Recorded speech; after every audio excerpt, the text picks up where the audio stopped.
ഞാൻ തപസിരുന്നു ഒന്നു കാണുവാൻ. കഴിഞ്ഞ കാലം കൊഴിഞ്ഞ സുമം പൂത്തുവിടർന്നു. ഒരു യുഗം ഞാൻ തപസിരുന്നു ഒന്നു കാണുവാൻ.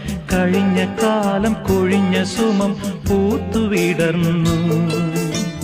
മൂകമാമെൻ മനസ്സിൽ ഗാനമായി നീയുണർന്നു. മൂകമാമെൻ മനസ്സിൽ ഗാനമായി നീയുണർന്നു. ഹൃദയമൃദുല തന്ത്രിയേന്തി ദേവാമൃതം വൈശാഖ